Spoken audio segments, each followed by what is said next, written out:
श्री गणेशाय नमः।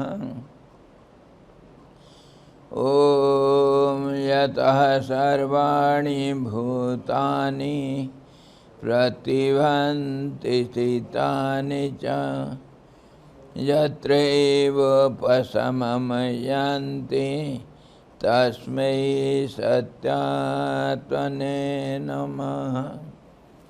ज्ञाता ज्ञानं तथा ज्ञेयं द्रष्टा दर्शनदृश्यभूः कर्ता हेतुः क्रिया यस्मात् तस्मै ज्ञात्यात्मने नमः। स्फुरन्ति शिखरा यस्मात् आनन्दसाम्बरे वनो सर्वेषां जीवनं तस्मै ब्रह्मानन्दात्मने नमः। ब्रह्मानन्दात्मने नमः। ॐ वेदोदधिं समुन्मथ्य ज्ञानरत्नं समुद्धृतं येन तस्मै वसिष्ठाय गुरुणां गुरवे नमः। वशिष्ठजी भगवान की जय। सद्गुरु भगवान की जय। सच्चिदानंद भगवान की जय। सरस्वती महारानी की जय। शब्द ब्रह्म की जय। योग वशिष्ठ जी भगवान की जय। हरि ओम।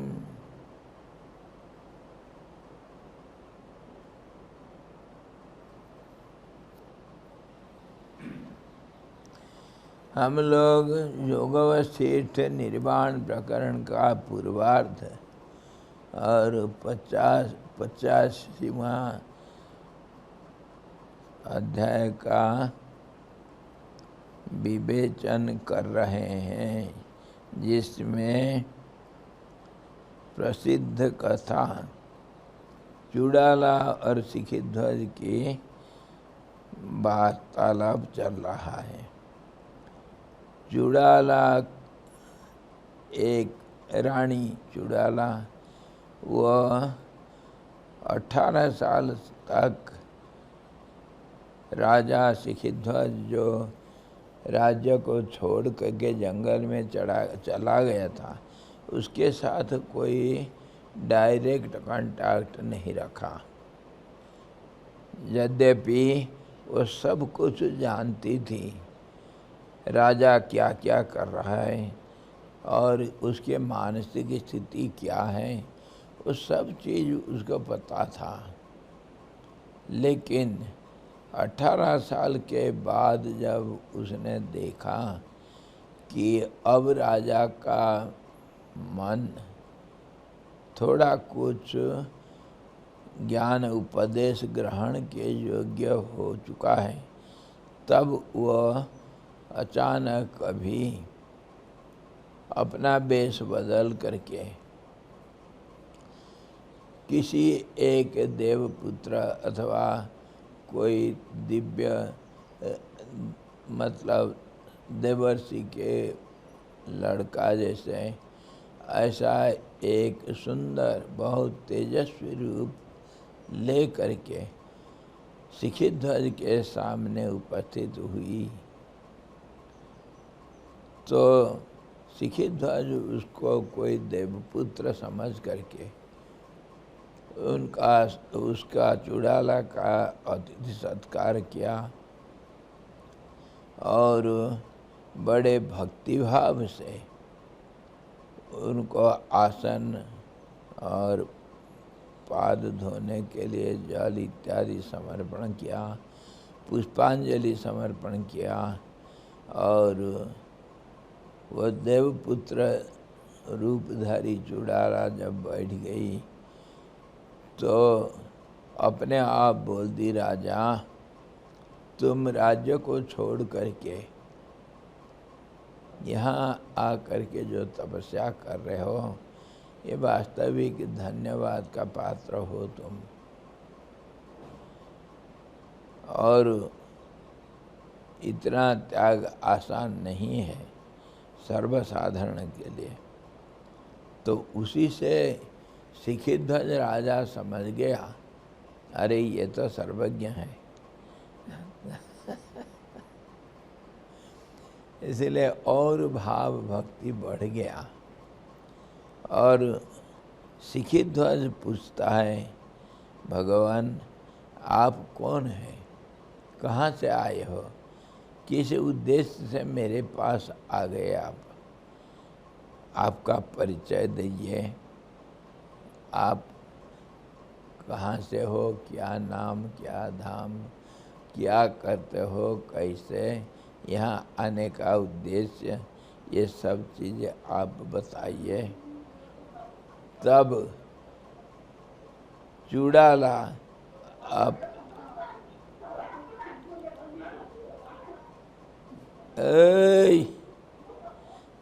हला हला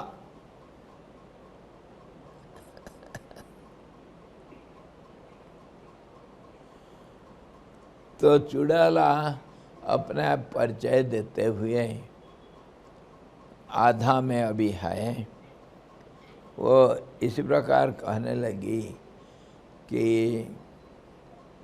कभी सुमेरु पर्वत के पास गंगा जी का प्रवाह के किनारे कहीं बैठ करके देवर्षि नारद कभी तपस्यारत थे। और अरे उसको बंद करो,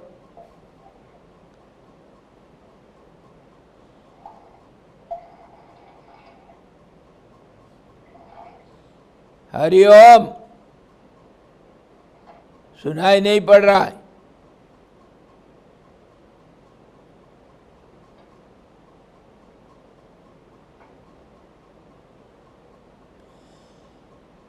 तो कभी नारद ऋषि तपस्यारत थे और कुछ, ये कौन है जी, उसको बोलो, हरिओम, सुनाई नहीं दे रहा है, बंद करो आवाज।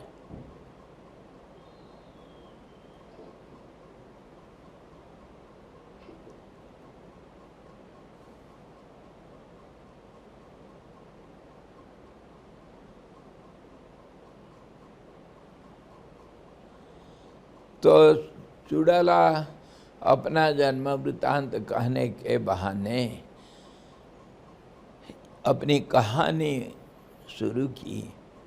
कभी नारद ऋषि गंगा के किनारे तपमग्न थे, ध्यानरत थे, और अचानक कुछ महिलाओं का कुछ कोलाहल सुन करके जब ध्यान से मानसिक स्थिति में आ करके आँख खोलते हैं, तब उर्वशी, तिलोत्तमा इत्यादि, मेनका इत्यादि सब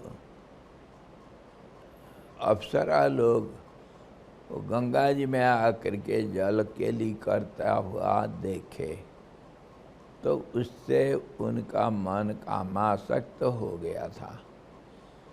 तो शिखिध्वज पूछने लगा, इतने बड़े महर्षि जो ब्रह्मज्ञानी हैं, जिनका मन सदा स्थिर और अचल रहता है, उनके मन में ये क्षोभ कैसा आया। उसको भी चुड़ाला टेक्निकली और एनालिटिकली और उदाहरण के साथ अच्छी तरह समझाया कि मन का स्थिति कितने भी कुछ भी हो जाए, चंचल तो सदा है।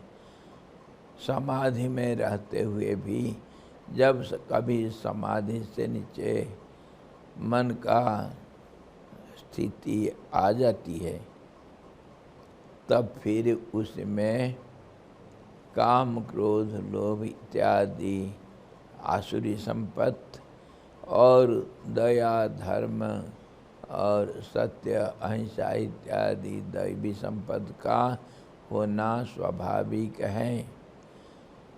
यह होता है, मन का ये स्वभाव है, ये प्रकृति का स्वभाव है। ये तब फिर शिक्षित ध्वज प्रश्न करता है, ये कैसे होता है? मन ऐसा कामासक्त कैसा होगा, लोभासक्त कैसा होगा, क्रोधित कैसा होता है? मन का ये जो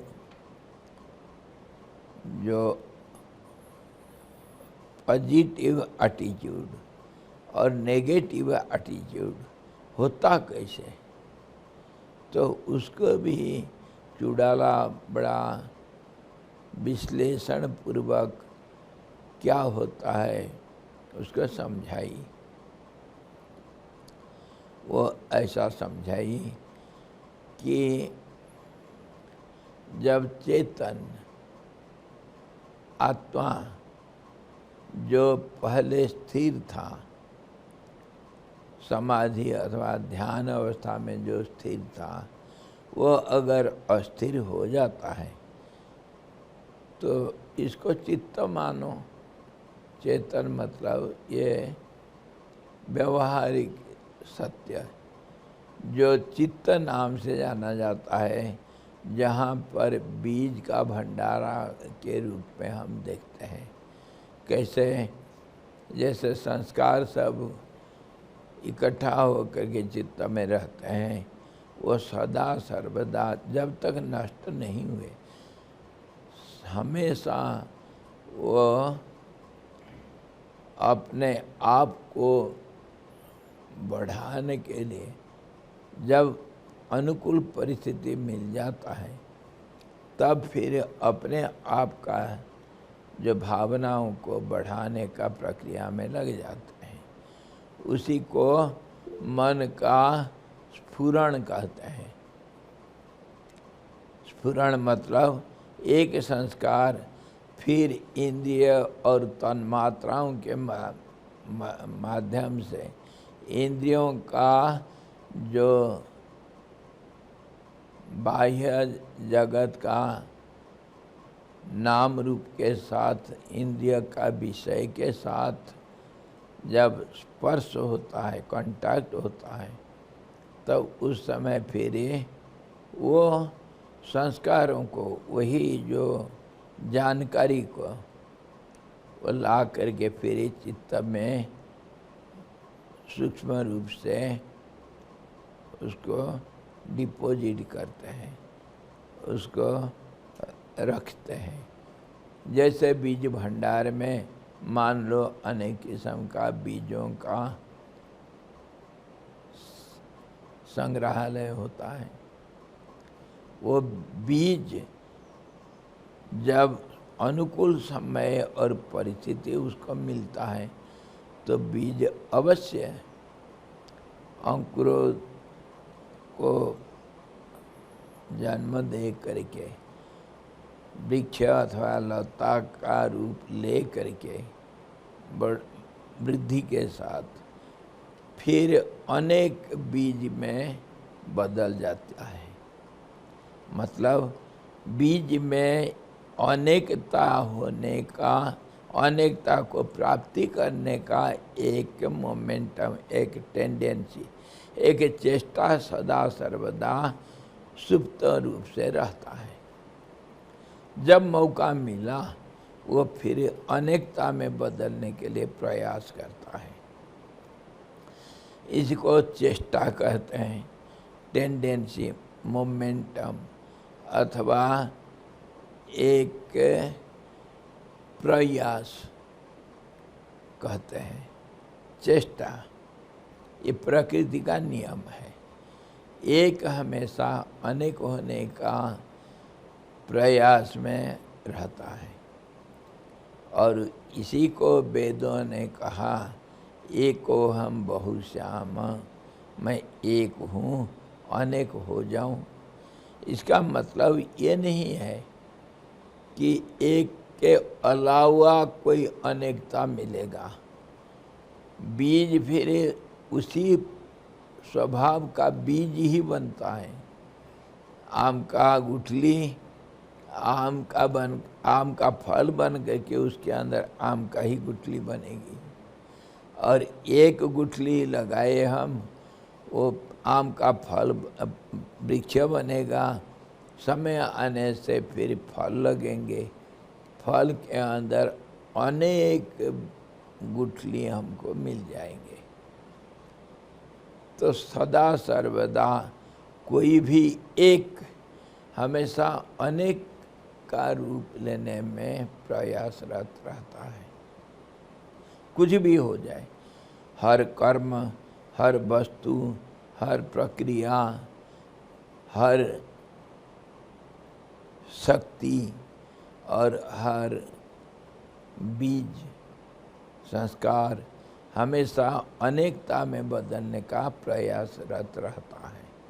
ये इसी को कहते हैं प्रकृति, इसी को कहते हैं पराशक्ति। क्यों ऐसा स्वभाव क्यों हुआ, प्रकृति ऐसा क्यों हुआ? क्योंकि पहले से जैसे चले आ रहा है उसको बदला नहीं जा सकता है। जैसे परंपरागत परिवारगत व्यक्तियों का डीएनए बराबर रहता, समान रहता है, वैसे ही ये जो एक प्रयास, एक चेष्टा रहता है, वो पहले से सबके अंदर वो स्रोत चलता रहता है। इसी का नाम प्रकृति अथवा शक्ति, एक अनेकता में बदलना। और उसी को हम स्पंदन क्रिया कहते हैं अथवा मन का स्फुरण कहते हैं अथवा कर्म कहते हैं। कर्म इसी का नाम है, एक अनेक में बदलना। और इसको दूसरे भाषा में हम कह सकते हैं जो स्थिरता था, स्थिरता के अंदर अस्थिरता का बीज है। इसीलिए स्थिरता को जब कभी मौका मिलता है वो अस्थिर होता है। मतलब जो स्थिर, जिसमें कोई स्पंदन नहीं है, उसमें स्पंदन पैदा हो जाता है। जैसे मान लो जल का ऊपरी स्तर जो बहुत शांत है, उसमें अगर एक भी धूल का कण गिर जाता है तब भी वह विक्षुब्ध हो जाता है। उसमें बहुत सूक्ष्म जो ऊर्मियाँ पैदा होते हैं, मतलब ऊर्मी मतलब बहुत सूक्ष्म लहरें, स्पंदन पैदा होता है। धीरे धीरे वह बड़ा भी हो जाता है और गतिशील रहता है। स्पंदन मतलब एक नहीं अनेक है, एक अनेक में बदलते हुए वह जो प्रक्रिया है उसी को प्रकृति का क्रिएटिव नेचर कहते हैं। मतलब बढ़ोतरी, उसी को हम जीव का जीवन यात्रा मानते हैं। उसी को हम कहते हैं एवोल्यूशन प्रोसेस। अलग अलग दृष्टिकोण से अलग अलग दृष्टा लोग जिस ढंग से देखें, अपना भाषा में उसको परिभाषित किए हैं। इसीलिए भाषा अलग अलग होगा लेकिन तथ्य तो एक है, एक अनेक में बदलना। उसका स्पंदन रीति से ही होगा। उसी का हमें एनर्जी कहते हैं। उसी को शक्ति कहते हैं। और वो पराशक्ति जो पहले शुरू हुआ और वही अनेकता में विभक्त हो करके अनेक नाम रूप ले लिया।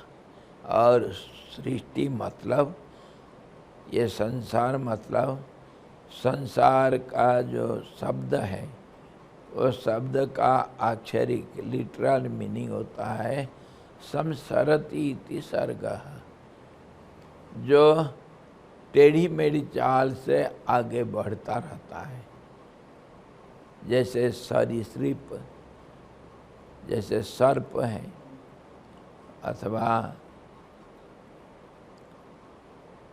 स्रोत है, बहुत सारे शब्द इससे बनता है।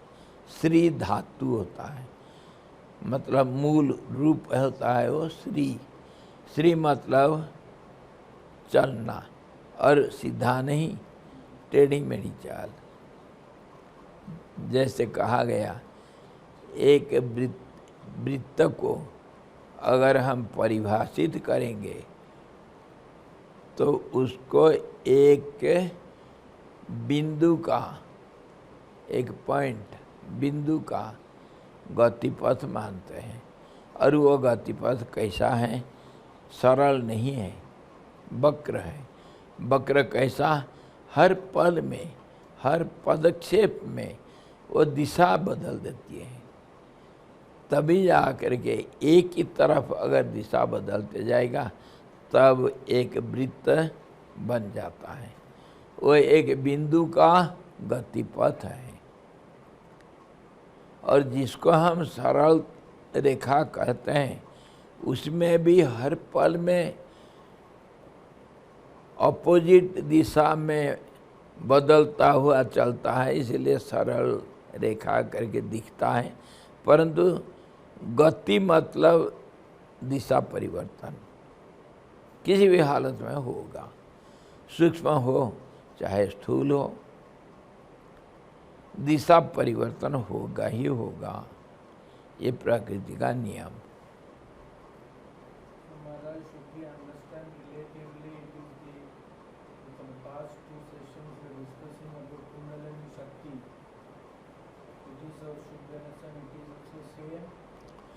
We are coming to it. Have patience. Have patience. तो होता है क्या, ये थ्योरी को अगर, ये प्रक्रिया को अगर हम बेसमेंट में रखें, मानसिक स्थिति का जो बेस में रखेंगे, तब हमको समझ में आएगा कि मन कैसे विचलित होता है और पॉजिटिव और नेगेटिव थॉट्स कैसा पैदा होते हैं। इसी थ्योरी के ऊपर चुड़ाला समझाती है कि मन में, बड़े बड़े ज्ञानियों का मन में भी ये विक्षुब्ध कैसा होता है, विक्षेप कैसा पैदा होता है।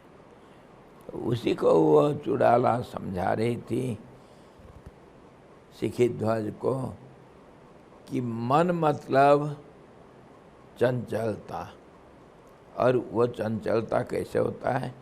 स्पंदनशील। स्पंदन का नाम ही मन है, और स्पंदन मतलब स्थिरता नहीं, अस्थिरता है।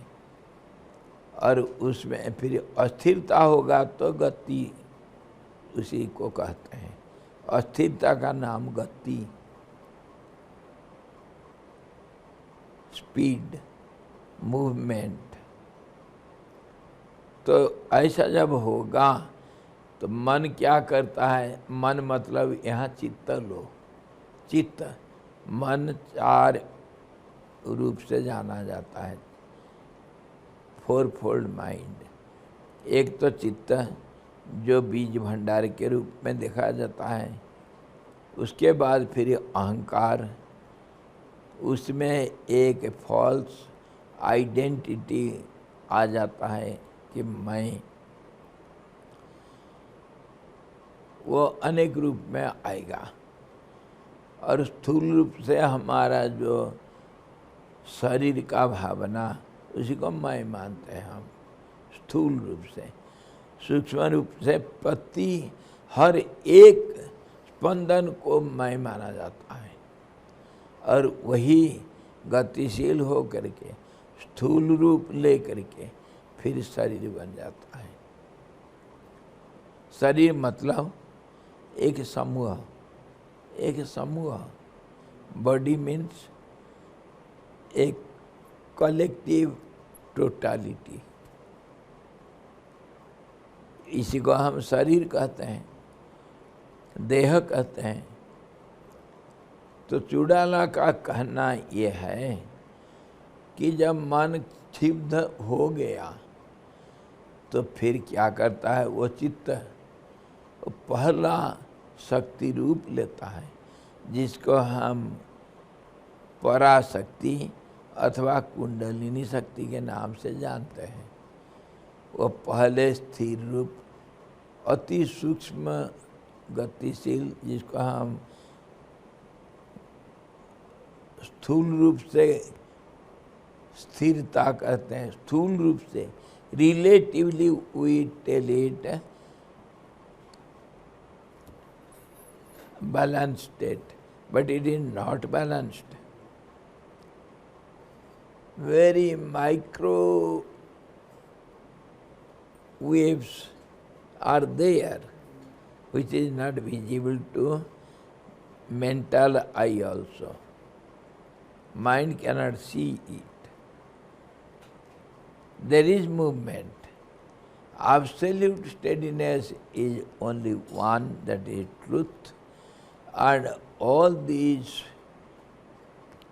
other movements are subtle movement, so it is not seen by the physical eyes or by the mental eyes.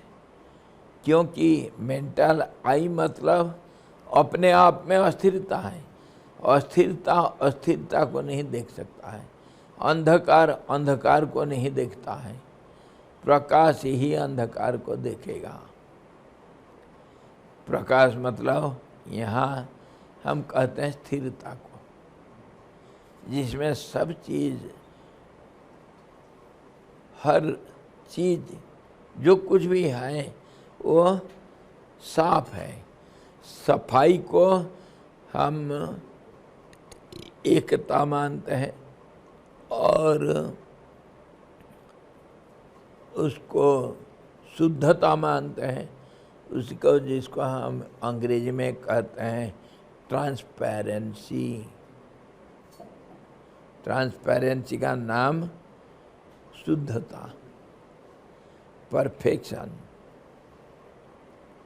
तो मन क्या होता है, चित्त, चित्त जब विक्षेप को पा लेता है, विक्षिप्त हो जाता है, तो फिर वो शक्ति रूप होने से उसी को हम भाषा में कहते हैं कि वो कुंडलिनी शक्ति का साथ जुड़ जाता है, मतलब शक्ति रूप हो जाता है।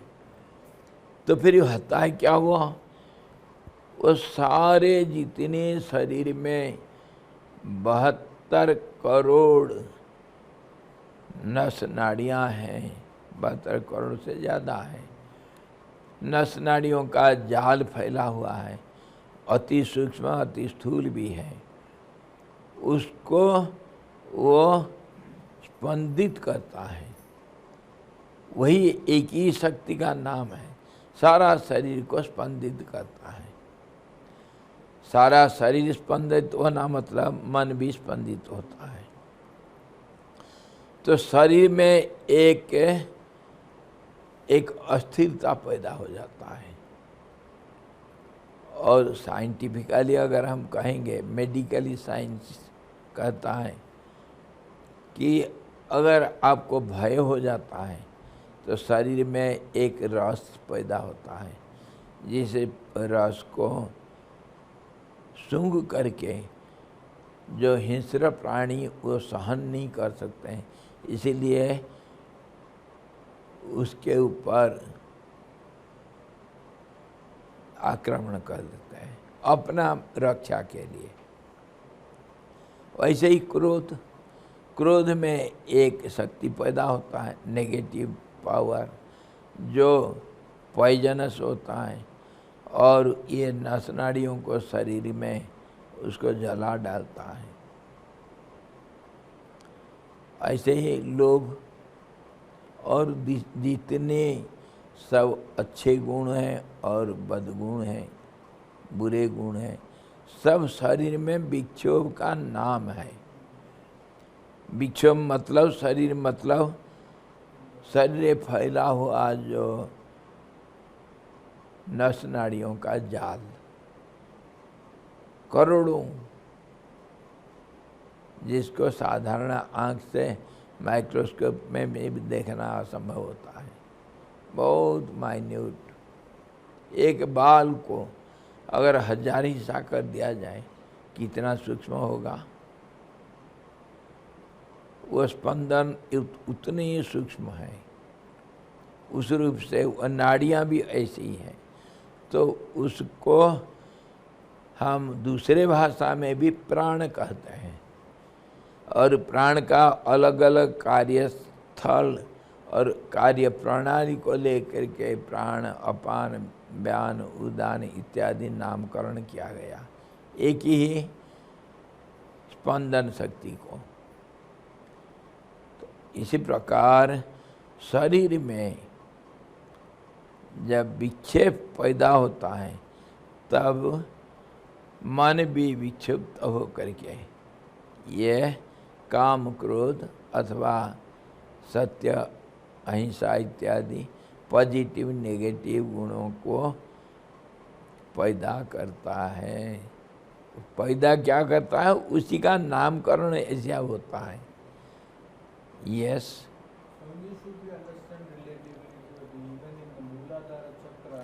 मूलाधार मतलब एक बेसमेंट, एक स्टेज जहाँ वह स्थिर रूप से दिखता है पर अस्थिर है। जैसे बीज खाली पड़ा हुआ तो हम उसको स्थिर रूप से देखते हैं, पर there is a potency which is always ready, which has the tendency to multiply, to germinate. So that tendency is there, which is grossly not seen, and that is called potency in sleeping stage, in inactive stage. भाषा ये है, लेकिन सच समझना है तो बीज के अंदर भी विक्षेप है। वही विक्षेप जब स्थूल रूप लेता है तब अंकुर पैदा होते हैं, और उसके लिए समांतर अथवा जो अनुकूल परिस्थितियां जरूर चाहिए होता है, जैसे हीट और वाटर और दूसरे सब जो कुछ चाहिए, उसके लिए बहुत सारे चीज़ ज़रूरत होता है। वो सारे इकट्ठे मिल जाने से फिर वह गतिशीलता दिखाई देती है, बीज फिर अंकुर के रूप में दिखता है। इसी प्रकार मन कुछ बाह्य वस्तु को देखने से अथवा मात्राओं का विषय के साथ स्पर्श होने से विक्षेप बढ़ जाता है, सारा शरीर स्पंदित होता है, उसमें मन भी होगा। इसीलिए मन में इसी प्रकार जो सकारात्मक और नकारात्मक स्पंदन सब पैदा होते हैं, उसी को हम आसुरी संपत्ति अथवा दैवी संपत्ति के नाम दिए हैं। इसी प्रकार जब चूड़ाला शिखिध्वज का प्रश्न का उत्तर दिया कि ज्ञानियों का मन में भी विक्षेप पैदा होता है और ये काम, क्रोध इत्यादि दिखाई देते हैं, उसका टेक्निकल और एनालिटिकल मेथड ये है। मन कैसे विक्षिप्त होता है। Swamiji, when you say the tendency of the nature is to multiply from one to many, the spiritual process of going back to oneness, can we say it is going against nature? Going to When we are going back to oneness, we said going against nature, because the natural tendency is to multiply from one to many. so that many when becomes limitless, that becomes one. That many when it achieves limitless state, that is also known as one, all-pervading consciousness, universal consciousness. As long as it has not reached that limit, till then it will be called the evolution process. And that is not so easy, and it is not generally seen in common bodies. Rarely one among billions, उसी को तो ज्ञानी कहते हैं हम, जिसका कर्म नहीं है। कर्म नहीं है मतलब सब कुछ कर्म उसके अंदर है। एक अनेकता का सीमा को पार कर गया। अनेकता का सीमा, one attains the infinity state which is beyond imagination. Infinity or boundless or limitlessness, that is universality. That is the nature of the idea of universal mind. It holds everything in it. One holds limitless many within it. For example, एक पेड़ कितने पत्ते हैं, कितने शाखा, कितने प्रशाखा, सब एक के अंदर है। All the many is within one. एक पेड़, one tree has so many branches, sub-branches, leaves, buds, flowers, fruits, and each one has many in it. One leaf, how many parts of it? How many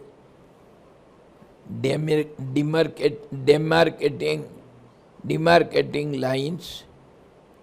Size, how many cells are there? And each cell also, one cell also holds many within it. Up to atom we can go. Atom also holds many in it. Though it is smallest unit, as far as we can go, still that minutest unit has manyness within it. That means it is not steady, it is always in movement. That is how the scientists say, which the philosopher has already told ages ago. Even the atom is not steady. It has got the neutron, proton, electron, and everything is in movement. It is not steady. That is long afterwards proved, but it was proved since time immemorial by the Indian research students. Swamiji, even this movement at the atomic level, it has to calm down for the steadiness to come. Of course, every moment the speed means movement, means there will be a gap. Without stoppage, you cannot go ahead. There cannot be change. There is a gap between every two. That's why the God is said to be Sandhiman. Sandhi means the gap, the juncture between the two. It may be gross, it may be minutest. That is how we know the black hole. And our black hole we have here. How many times I have shown this? This is called the universe or the creation or the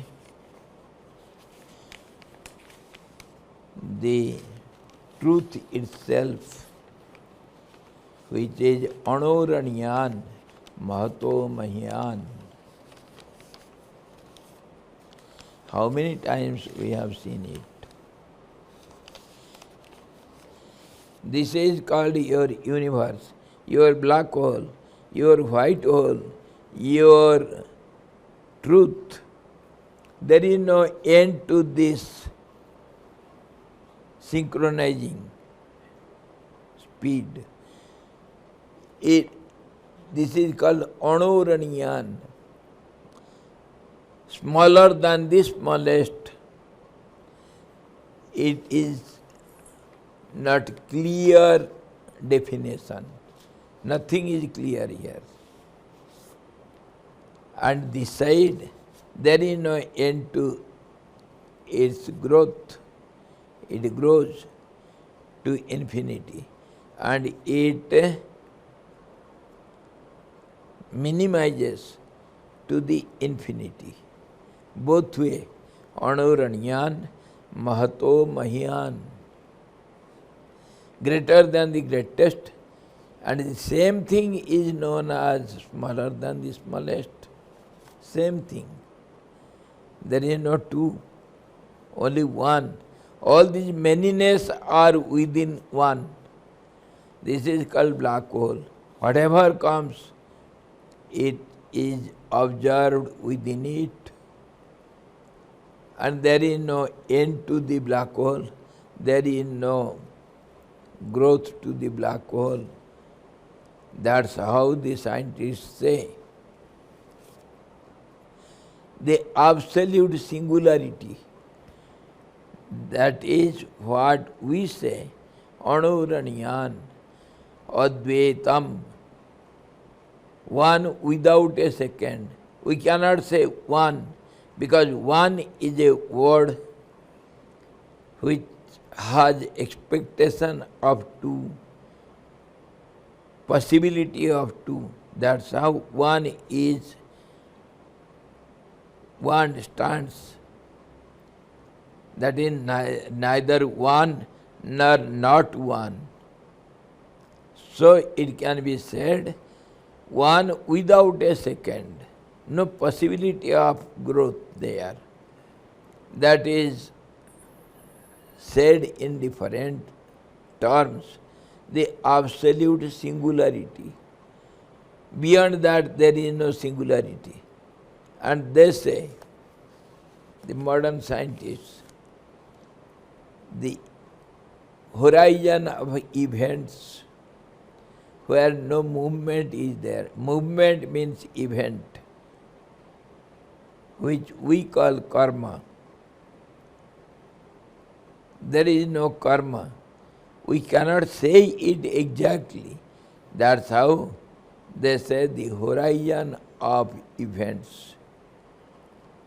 That is the language we can express it.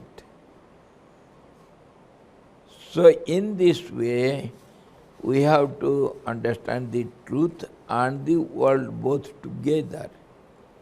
The world is truth, the movement is steadiness, the steadiness is movement. So many in one, one in many. Everyone holds many within it. That's how it creates the confusion. That is called misunderstanding or ignorance. That is called Maya, the energy, supreme power, which creates illusory ideas. No clarity. No, by no means you can have clarity, unless and until this mind which wants to understand stops altogether.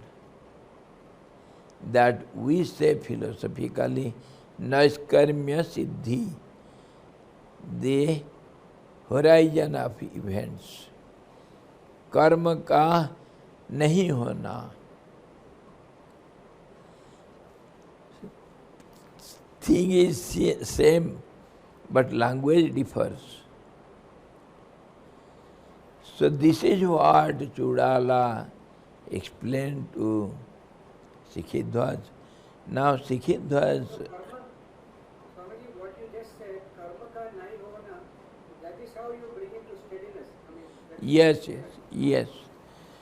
तो अब सिखिध्वज जो पूछा था, हे देवपुत्र, सुखपूर्वक संचरण करने योग्य नाड़ियों में जब जीव संचरण करता है, जीव कौन हुआ? जो गतिशील एक यूनिट, गतिशील यूनिट, उसको हम सूक्ष्म जीवात्मा कहते हैं, जो हमारे हिसाब से 8 फोल्ड है, और उसको जीव कहते हैं, और वो हमेशा गतिशील होता हुआ स्थिर रूप से दिखता है. सब उसका वीर्य तब उसका वीर्य गिरता ही कैसे है? ये स्खलन होना जब स्थिरता में कैसे संभव है? जब ये सिखिध्वज का सवाल था, ऋषि मुनियों का मन स्थिर होता है, स्थिरता में अस्थिरता कैसे? ऐसे भी राम जी भी पहले पूछे थे. किसमें? पहला जो हम इसके पहले कौन सा कहानी पढ़े थे? जीबट में, जीबट की कहानी में स्वप्न में वो ज्ञान प्राप्त किया था रुद्र रूप से, और स्वप्न में भी अज्ञानी उसका पूर्व जन्म का जो रूप है सबको ज्ञानमय किया था स्वप्न में सब. और उसका आखिर में प्रारब्ध जब समाप्त हो गया, वो सारे सतरुद्र वो मुक्ति को प्राप्त हो गए. तो राम जी वहीं सवाल किए थे कि जो स्थिरता है उसमें अस्थिरता का संभावना कैसे? आज अभी सिखिध्वज वही सवाल पूछता है. ये eternal question. As long as mind will be there, this question will be there. Because mind is unsteady, so there will be this question for eternity. अंधकार में आलोक में अंधकार कैसे आएगा, ये सवाल हमेशा रहेगा. आलोक के बाद अंधकार कहाँ से आया?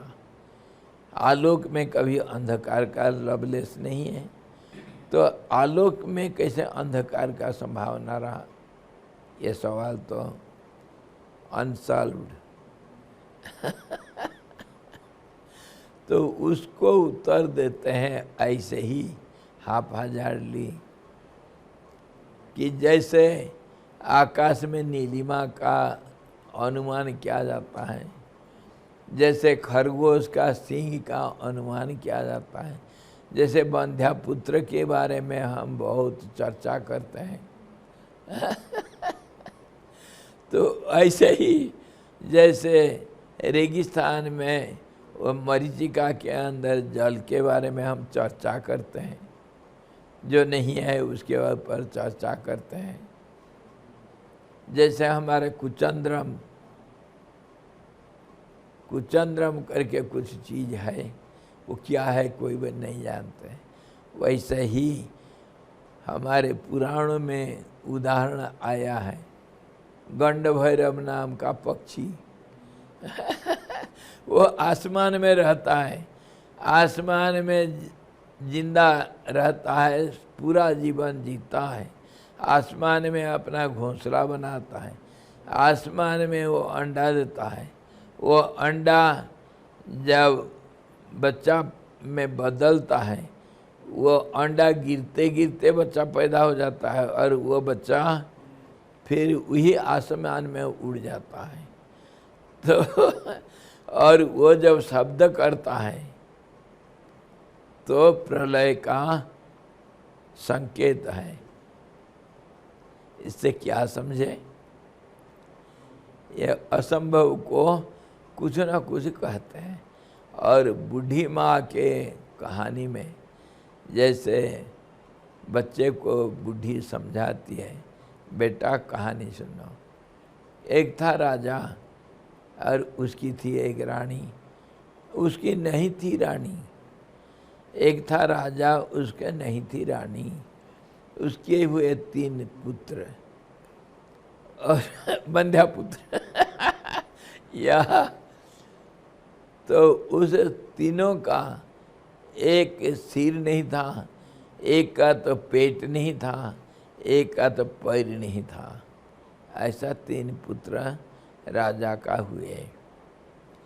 बच्चा समझ रहा है और हाँ हाँ कर रहा है आगे कहानी बड़ी लंबी है जिसका कोई अता पत्ता नहीं। जैसे भूतों की कहानी सुनाती बूढ़ी माँ, ऐसे ही ये राजा रानी की कहानी जिसका कोई अस्तित्व नहीं, कोई हो ही नहीं सकता है।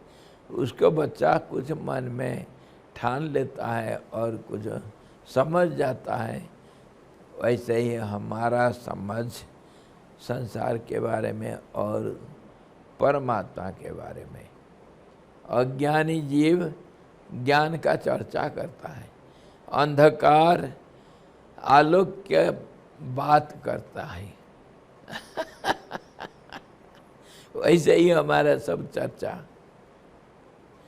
ये सब मीनिंगलेस है, इसका कोई अर्थ नहीं है, परंतु फिर भी इसका चर्चा करते ही हम मन को स्थिर करेंगे, क्योंकि मन के लिए कोई रास्ता नहीं मिलता है। We will reach the horizon of events. मन कुछ कर ही नहीं पाएगा, सोच ही नहीं पाएगा, अपने आप स्थिर हो जाएगा। इसीलिए ऐसे गोलमोल बातें मन को देना चाहिए। ये इसको कहते हैं गोरख धंधा।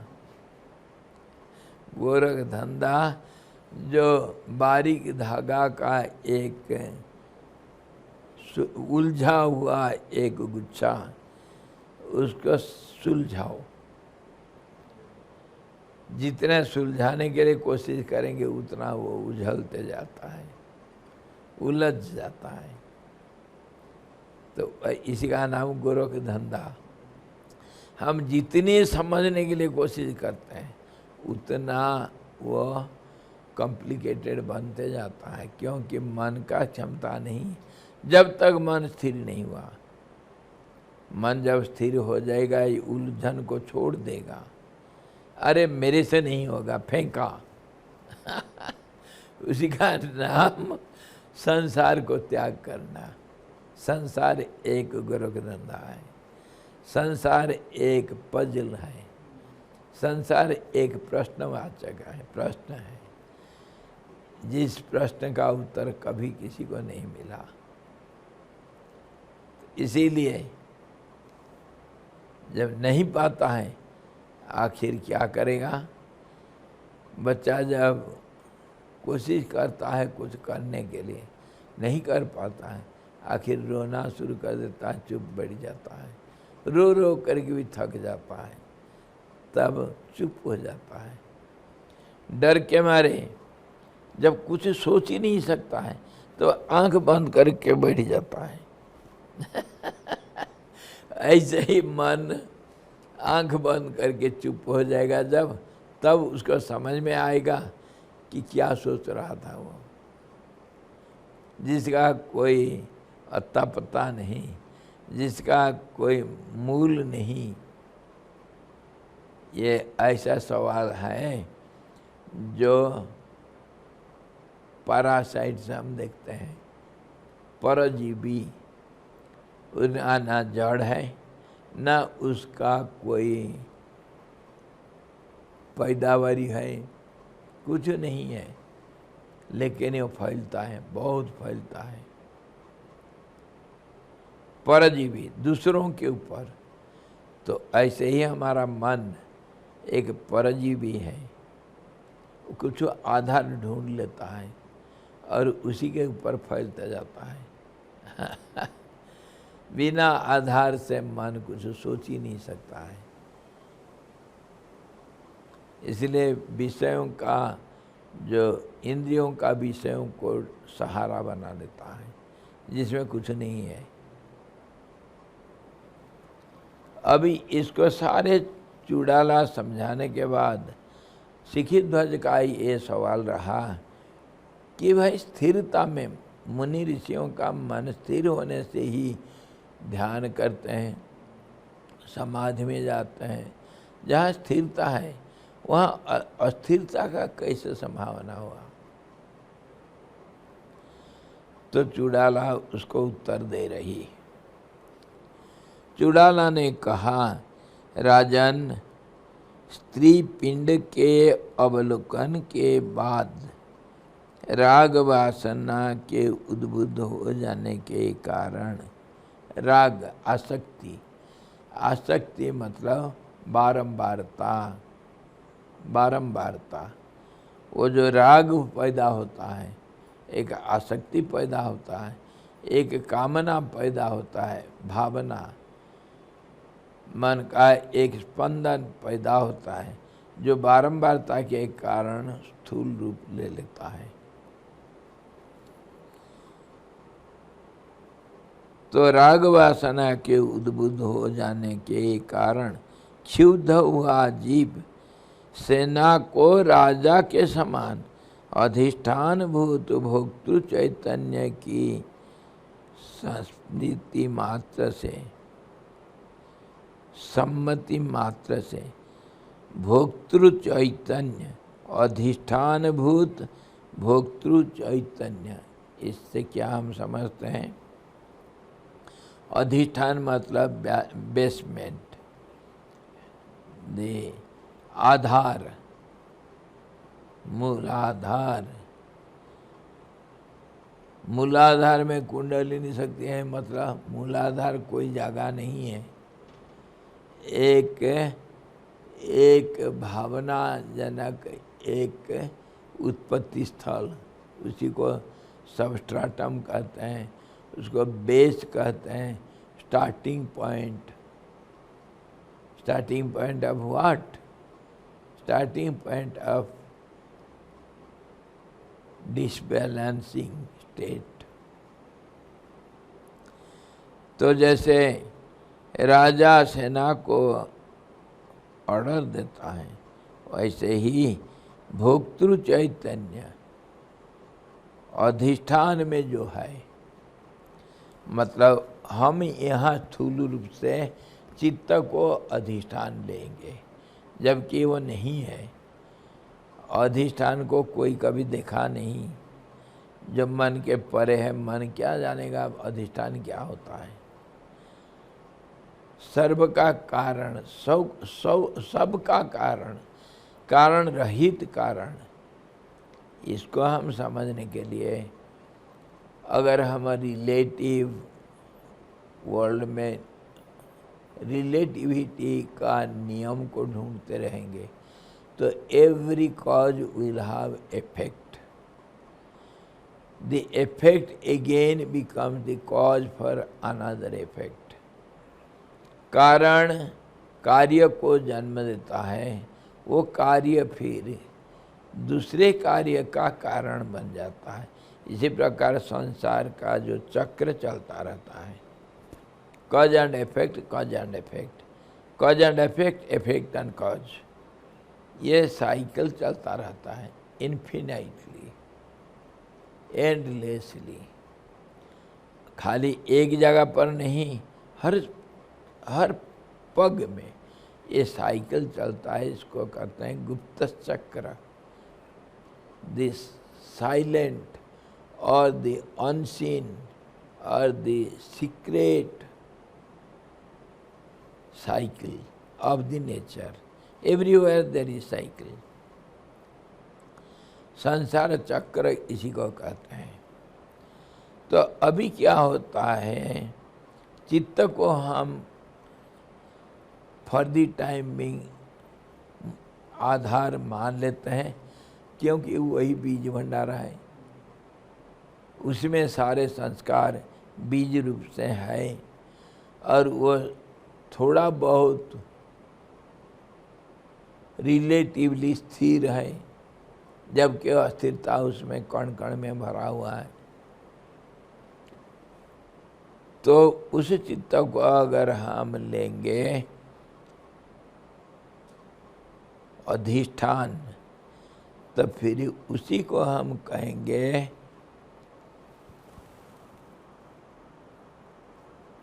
उसको हम कहेंगे भोक्तृ चैतन्य। एक चेतनता, एक अवेयरनेस जो मानता है अपने को कि मैं भोग कर रहा हूँ, भोक्तृ चैतन्य, the awareness of enjoying the effects, because it is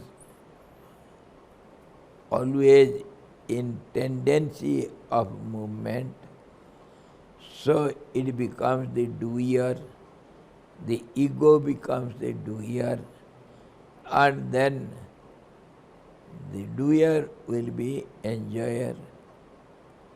जो कर्म करता होता है वह भोक्ता वही होगा। ये बदलता जाता है, कभी शरीर कर्ता होता है, भोक्ता हो जाता है, कभी इंद्रियां हो जाते हैं कर्ता भोक्ता, relatively comparatively it goes on changing.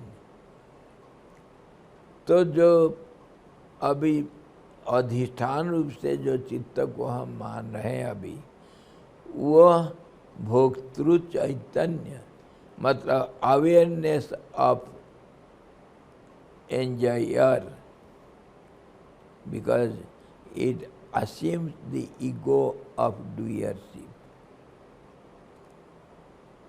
Ego becomes the enjoyer also. तो अब क्या हुआ, ये जो भोक्तृ चैतन्य हुआ, वो जब सम्मति दे दिया, मतलब विक्षुब्ध के कारण बन गया, विक्षेप का कारण बन गया। उसी को भी हम मूल प्रकृति भी कहते हैं, दूसरे भाषा में पराशक्ति कहते हैं, क्योंकि माया इसी को कहते हैं। और माया का काम क्या है, आवरण, विक्षेप और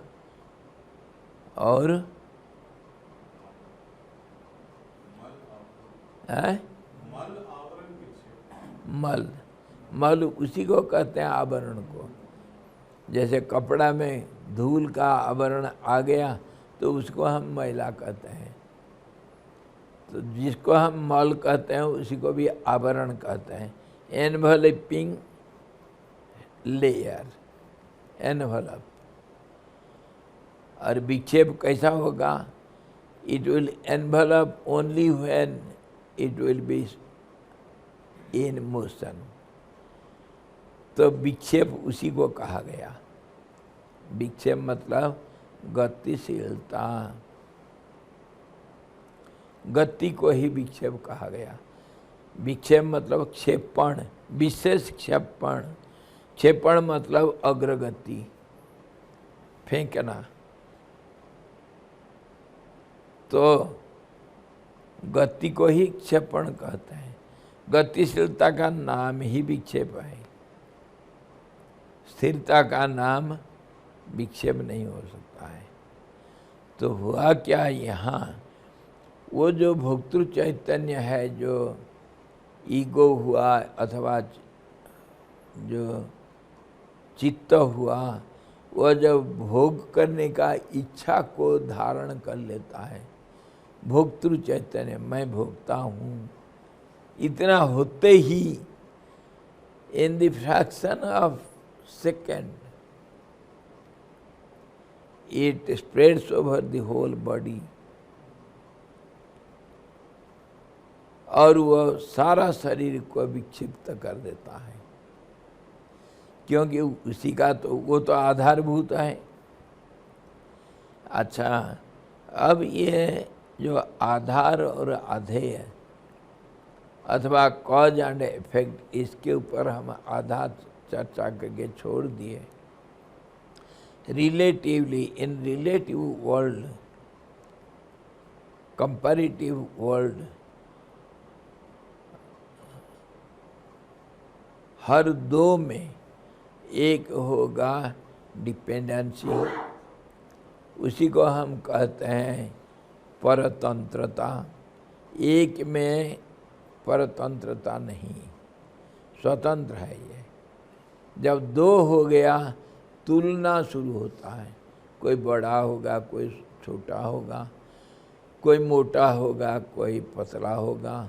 सारे गुणों का देखना, इसी को कंपैरिजन भी कहते हैं, इसको रिलेटिविटी भी कहते हैं, इसको संबंध भी कहते हैं, और इसी का नाम है डिपेंडेंसी भी, मतलब परतंत्रता। एक दूसरे के ऊपर निर्भरशील है। एक बड़ा होगा तभी तो दूसरा छोटा होगा, अगर बड़ा नहीं है तो छोटा नहीं। तो इसको भी कहते हैं कॉज एंड इफेक्ट। जहाँ दो होगा, एक कारण बनेगा, एक कार्य बनेगा। छोटा बन गया कारण किसका? बड़ापना का। छोटा नहीं होगा तो बड़ा नहीं दिखेगा।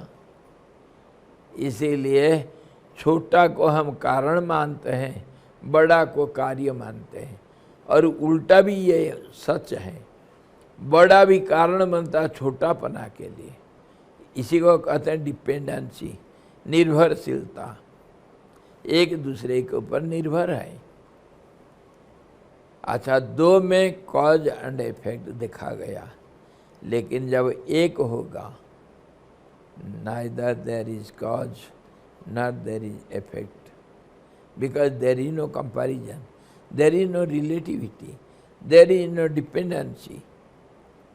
उसी को हम स्वतंत्रता कहते हैं, उसी को हम मुक्ति कहते हैं, उसी को हम निर्वाण कहते हैं।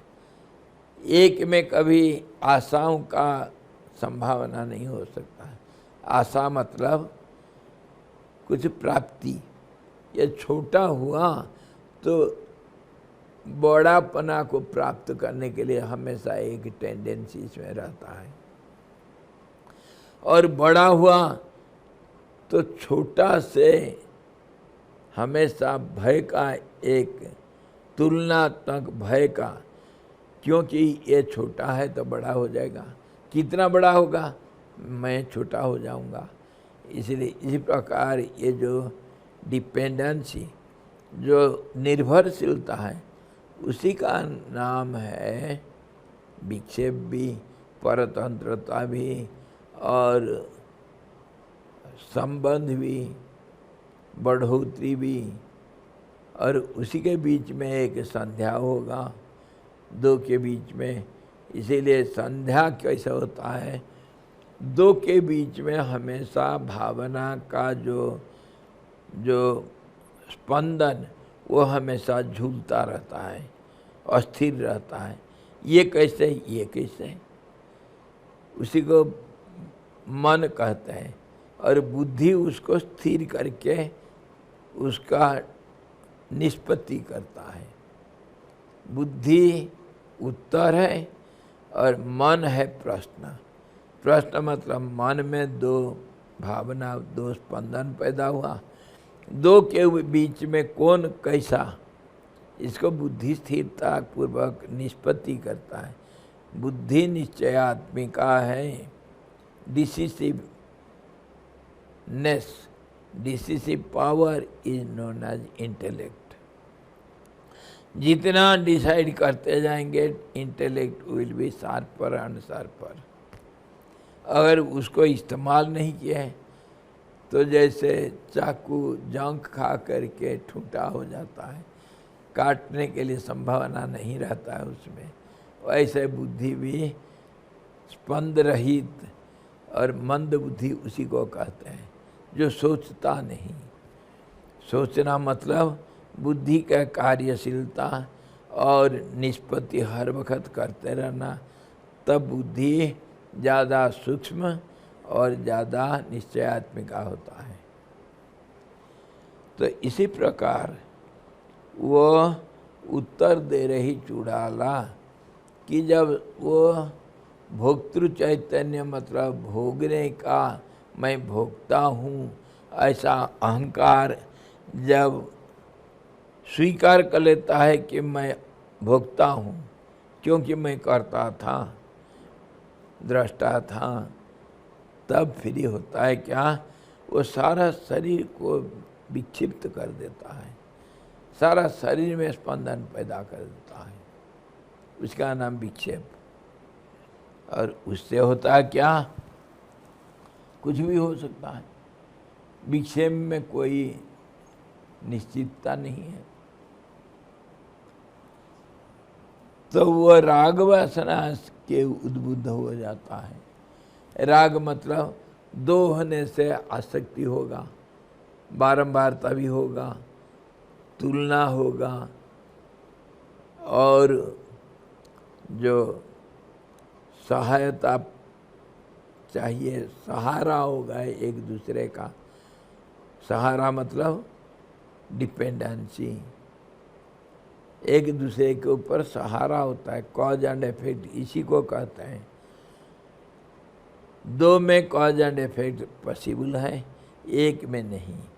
इसलिए one without a second is called always causeless cause, that becomes cause for everything but it has got no cause, causeless cause, कारण रहित कारण। इसको भी और सूक्ष्म रीति से हम समझ सकते हैं, और ज़्यादा आगे जाना अभी संभव नहीं। तो चूड़ाला कहा, वो जब राग वासना से उद्बुद्ध हो जाता है, उसके कारण क्षुब्ध हुआ जीव, जीव मतलब सारा शरीर के साथ जो सूक्ष्म केंद्र है, सूक्ष्म आत्मा है, सेना को राजा के समान अधिष्ठान भूत भोक्तृ चैतन्य की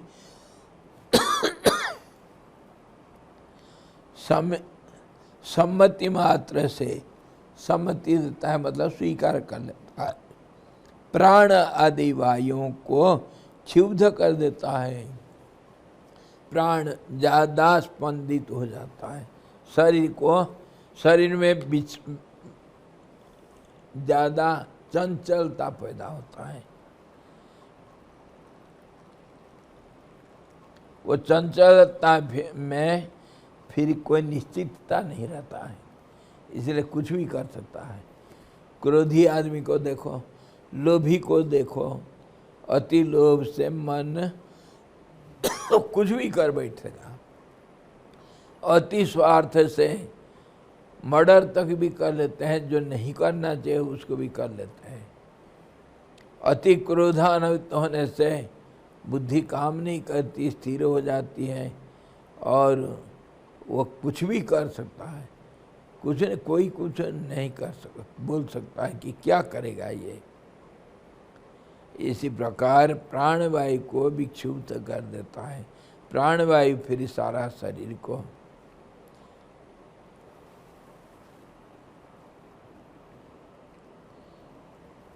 तदनंतर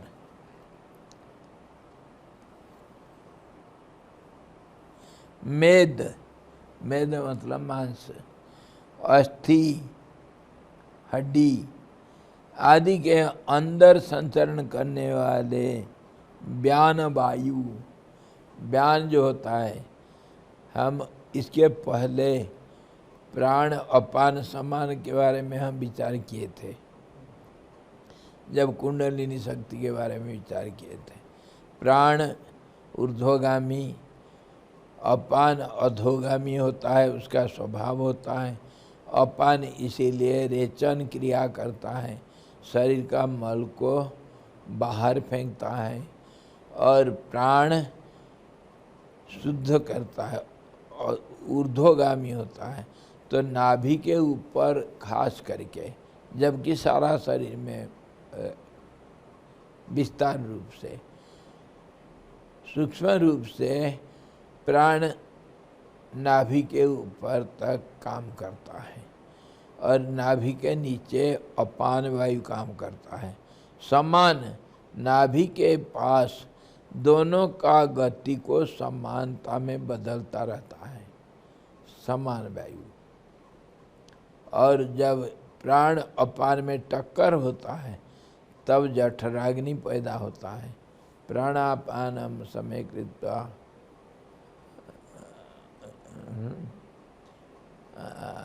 क्या हुआ,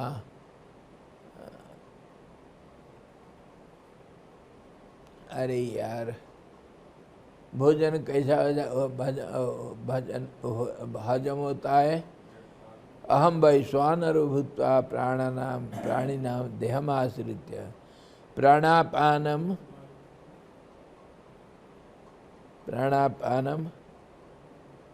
न प्राणिनाम देहमाश्रित्य।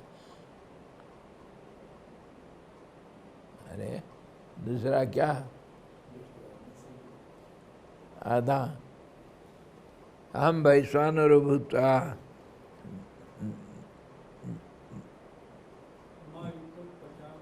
पचाम्यनम, हाँ, प्राणापानम समायुक्त पचाम्यनम चतुर्विधम, 4 किस्म के भोजन को, प्राण अपान को समान करके भोजन करता हूँ। समान में प्राण अपान जब टक्कर करके चुप हो जाते हैं तो वो फ्रिक्शन से अग्नि पैदा होता है, उसी का नाम वैश्वानर अग्नि, उसको कहते हैं जठराग्नि। और वो समान का काम, समान उसको दोनों को रोकता है टक्कर से। वो नाभि के जगह पर मेनली और सारा शरीर में रहता है। और अभी व्यान का बताया काम। व्यान क्या करता है, क्षोभ पैदा करता है मेद में, मांस में, और फिर हड्डी में, फिर मज्जा में, और फिर ये टेक्निकल प्रोसेस, और फिर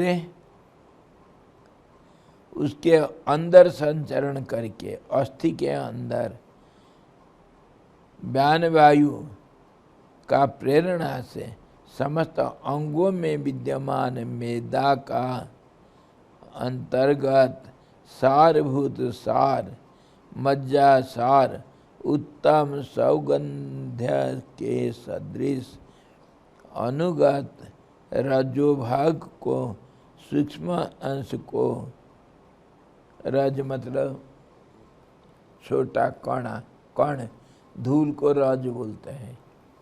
रज इधर क्वालिटी को नहीं कहा, रजो भाग को, सूक्ष्म अंश को तत्क्षण उस प्रकार छोड़ देता है जिस प्रकार डंठल से तोड़ा गया पत्र, फल आदि अपने अंदर स्थित जल भाग को अंदर के 22 पंद से छोड़ देता है। उर्वारुकमेव बंधनात् उर्वारुक ककड़ी, कद्दू इत्यादि जैसे लता को छोड़ देता है, ऐसे ही जब मज्जा के अंदर घुस करके व्यान वायु बड़ा चंचल कर देता है, तो जो मज्जा का सार, जिसको हम वीर्य नाम बोलते हैं, रज अथवा वीर्य, वो सबका सार हुआ, उसको चंचल कर देता है और उसको छोड़ देता है। उसका नाम वीर्य स्खलन कहते हैं। ये टेक्निकल प्रोसेस है। शरीर में क्या होता है और कैसे होता है, इसका स्थूल कारण भी बहुत सारे हैं। हम वो बात बता रहे थे, जब स्वप्न दोष अथवा लिकोरिया, इसका कारण क्या होता है? मन तो कारण है और कोई नहीं। वो मन पहले इस रूप से काम करता है और खास करके स्वप्न में मन के ऊपर हमारा कंट्रोल नहीं रहता है, वो स्वतंत्र हो जाता है, इसलिए स्वप्न दोष इत्यादि होता है। जहाँ विक्षिप्त हो जाता है शरीर, मन, सारे अंग प्रत्यंग, हड्डी मज्जा तक विक्षिप्त हो जाता है। और वो होता है कैसे? भोक्तृता भाव को ग्रहण करने से। और वो राग भोक्तृभाव को पैदा करता है। भोक्तृभाव किस में होगा? चित्त। चित्त से अहंकार और मन में आ जाता है। मन जो स्वप्न में जो कुछ होता है, स्वप्न में विक्षुब्ध हो जाता है, इसलिए शरीर के ऊपर उसका असर रहता है। भोग वासना से, भोग वासना का स्वीकार किया जब चित्त, तब शरीर विक्षुब्ध होकर के स्खलन होता है। और बूढ़ों का ऐसे ही कपड़े में टट्टी पेशाब हो जाना, कंट्रोल नहीं रहता है। अंग सब शिथिल हो जाता है और शरीर में विक्षिप्त नस नाड़ियाँ, वो तो सब फेंकेंगे बाहर। अपान वायु ज़्यादा विक्षिप्त हो जाता है जब, उसके ऊपर कंट्रोल नहीं रहता मन का। जैसे पागल कुत्ता के ऊपर किसी का कंट्रोल नहीं रहता है, कभी भी कुछ भी करता है, वो कहीं भी भागता रहता है। अब समझ में आया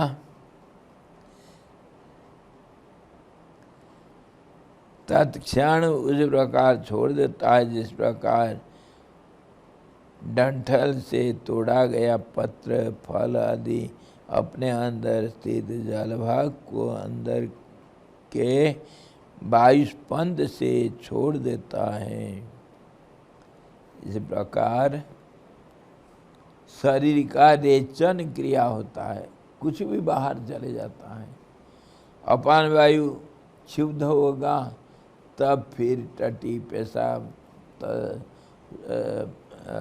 पसीना इत्यादि ये सब, और सिंगाड़ी इत्यादि, कान का मैला, सब मल सब बाहर निकाल देता है। और व्यान वायु अगर विक्षुब्ध होता है तभी जा करके ये राजवीर्य का स्खलन होता है।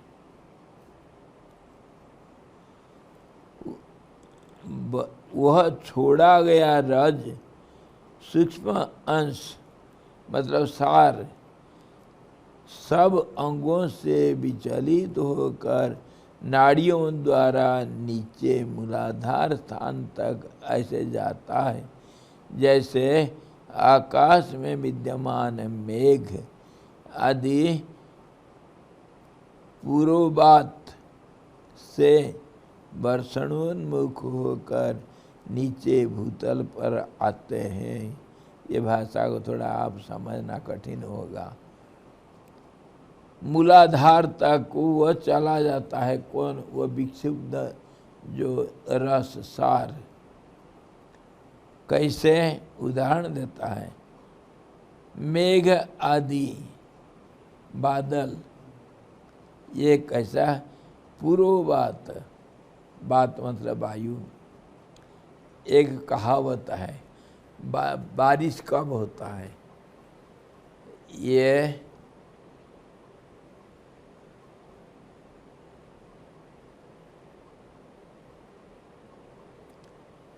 एक ऋषि का वचन है जो ये वातावरण के ऊपर बहुत रिसर्च किया है। ये सब लक्षण बतलाते हैं। वो कहते हैं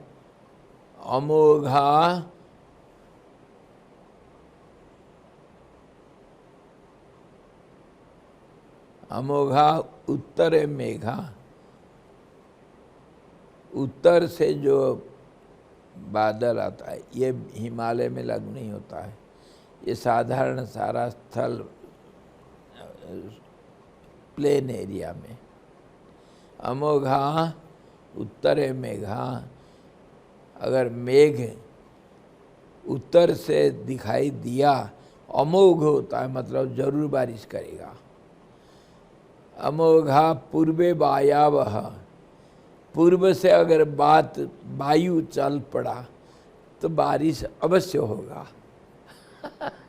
पूर्व से अगर वायु चल पड़ा, वायु का गति पूर्व से पश्चिम को जाता है, अगर उसी को ये कहा पूर्वोपात।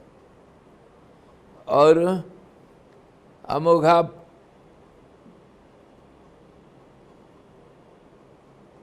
ना अमोघा पश्चिमे मेघा, अमोघा पूर्वे वायावह, अमोघा उत्तरे विद्युत, अमोघा दक्षिणे ध्वनि। ये 4 लक्षण बताया। पूर्व से वायु चल पड़ा, पश्चिम में मेघ उदय हुआ, क्योंकि मेघ को स्थिर करके वहाँ ठंडा करता है। पूर्व से वायु बह करके पश्चिम का मेघ को ठंडा करके वायु जल को नीचे गिराता है। उत्तरे विद्युत, आप देखे ना, जब इस तरफ हमारा बादल आकर के उसमें बिजली चमकता ना, अवश्य बारिश होगा। ये तो यहाँ के लिए, सारे हिमालय के लिए नहीं। हिमालय में क्यों ये लागू नहीं होता है? क्योंकि देश काल परिस्थिति को विचार करना पड़ता है। यहाँ पर्वतों का स्थिति के अनुसार वायु का चलन और बादल का बारिश ये होता है पर्वत का स्थिति के अनुसार, जो प्लेन्स में ये नहीं होता है। इसलिए ये प्लेन्स में सब जगह पर लागू हो सकता है, हिमालय में सब जगह पर लागू नहीं होता है। इसीलिए कहा गया the fashion of Bombay and the climate of Himalaya is unpredictable. कभी भी बदल जाता है। आज जो फैशन है कल के लिए और कुछ फैशन आ जाएगा बॉम्बे में, क्योंकि सब जगह के लोग उधर हैं। और खास करके तो ये हीरो लोग उनका हर एक का एक स्टाइल होगा, फैशन होगा। तो यहाँ पर ऐसा जो सिम्टम्स लक्षण बताया गया उसी को ये कह रहा है पूर्वोपात। जैसे बादल, मेघ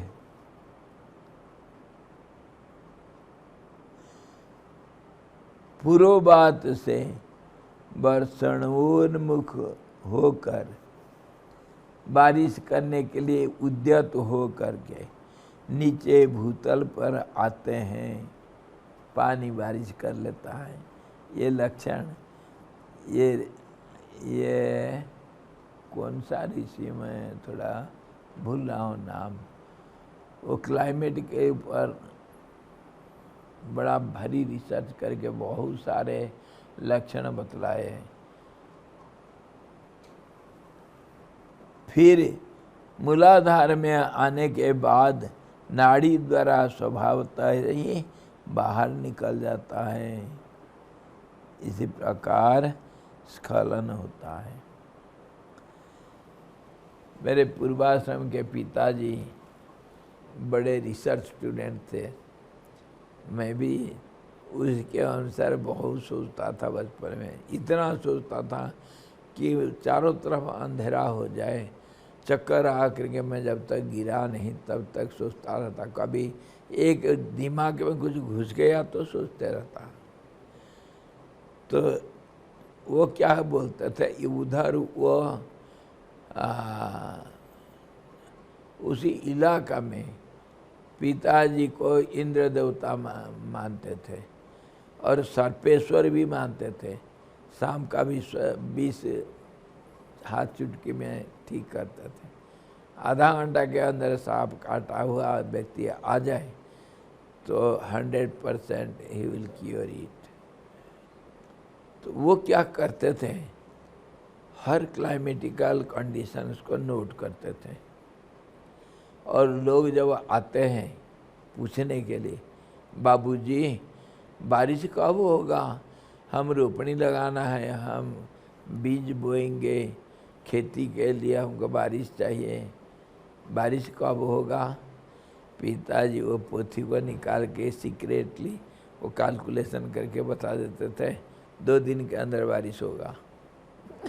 वो होता था। वो कैसे क्या कैलकुलेशन करते थे, रिसर्च कैसा होता है, क्लाइमेटिकली हर कंडीशंस को नोट करके रिसर्च करना चाहिए। वो क्या करते थे, जब कभी कुहेरा होता था, धुंध, उसको नोट करते थे। और जब कभी बारिश होता था उसको नोट करते थे। और किस टाइम किसी हालत में बारिश हुआ उसको भी सारा नोट करते थे। तो बहुत ऐसा लिखने के बाद उनको एक निष्कर्ष निकला, जब कुहेरा होगा 6 महीना के बाद बारिश होता है। कुहेरा मतलब बादल का गर्भधारण, और 6 महीना के अंदर जरूर बारिश होगा। उसमें कुछ घंटों का फर्क हो सकता है, 4-6 घंटा का, लेकिन जब कुहेरा हुआ उसके बाद 6 महीना के बाद बारिश होगा। शीतकाल में कुहेरा होते हैं और बारिश गर्मी के बाद 6 महीना के बाद वर्षा ऋतु शुरू हो जाता है। और ये जो पूर्वे वायावह, पश्चिमे मेघा, उत्तरे विद्युत, दक्षिणे ध्वनि, इसको भी वो नोट करके बिल्कुल सच पाए। तो वो वायु का गति देख करके और बादलों में बिजली को देख करके और वो चड़क का आवाज़ को सुन करके किसी दिशा में हो रहा है, बता देते थे बारिश इतने समय के अंदर होने वाला है, कभी फेल नहीं होगा। ऐसे रिसर्च किया जाता है। तो ये चूड़ाला तो महाज्ञानी है, शास्त्र में बड़ा धुरंधर है। दोनों राजा रानी इकट्ठे सारे शास्त्र अध्ययन किए हैं, और जो अध्ययन किया है वो सारा हजम किया है। यस, इसी ढंग से चूड़ाला को सर्वज्ञता प्राप्त हुआ है। वो सब कुछ जानता है, शरीर का हर हलचल को जानती है, और सिखी ध्वज का सारे उत्तर वो दी। अभी इसके बाद हमारा बात आएगा नारद मुनि का कहानी। वो जो तपस्या करते थे, अप्सराओं का दर्शन से राग युक्त हो करके, आसक्त हो करके उनका स्खलन हो गया था। तो उसके बाद क्या होगा कल देखेंगे। सिखिध्वज ने बताएगा, हे देवादेरपि देहोयम द्वयात्मेव स्वभावतः। यह जो आपने पहले कहा था उसमें स्वभाव शब्दार्थ क्या है? स्वभाव किसको कहते हैं? शब्द का अर्थ लिटरल मीनिंग मेरे को समझाओ। स्वभाव क्या होता है? पहले जो तुम मेरे को सारे सब प्रक्रिया बताए उसमें स्वभाव को किसका बोलते हैं? अर्जुन भी गीता में 8वें अध्याय में जो हम चर्चा कर रहे हैं अभी, वही तो प्रश्न किया था भगवान कृष्ण से, किम तद ब्रह्म किमाध्यात्मम इत्यादि इत्यादि 7 प्रश्न किया था। तो वो पूछा था किमुच्यते कर्म, कर्मम किमुच्यते, किसको कर्म कहा जाता है? अध्यात्म अधियज्ञ, अधियज्ञ कथम कोत्र, कैसे अधियज्ञ का विवरण मेरे को समझाओ, उसका डेफिनेशन समझाओ। ये शब्द तो आप प्रयोग कर लिए, मेरे को समझ में कुछ नहीं आया। हर भाषा का एक टर्मिनोलॉजी होता है। Medical terms differ from engineering terms. They will say the same thing, but the language will be different. The medical term differs from philosophical terms. Common language differs from philosophy language. तो ऐसे ही ये जो स्वभाव कहा गया, स्वभाव तो सब व्यक्ति सारे लोग प्रयोग करते हैं, सब लोग बोलते हैं स्वभाव। अरे वो स्वभाव से ऐसे ही है तो बोल देते हैं, पर हम समझते नहीं क्या बोलते हैं हम। उसका literal meaning to the depth of its root we should go and should understand. वही बात ये सिखिध्वज पूछ रहा है चुड़ाला से, स्वभाव किसको कहा आप मुझे समझाओ। तो कल देखेंगे।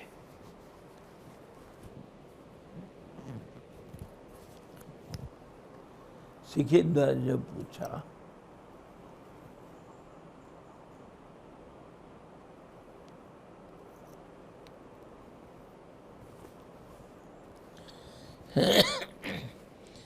हरि ओम। ओम पूर्णमदः पूर्णमिदं पूर्णात् पूर्णमुदच्यते पूर्णस्य पूर्णमादाय पूर्णमेवावशिष्यते। ओम शांति शांति शांति। ओम सद्गुरु भगवान की जय, सच्चिदानंद भगवान की जय, शब्द ब्रह्म की जय, सरस्वती महारानी की जय, जोग वशिष्ठ जी भगवान की जय।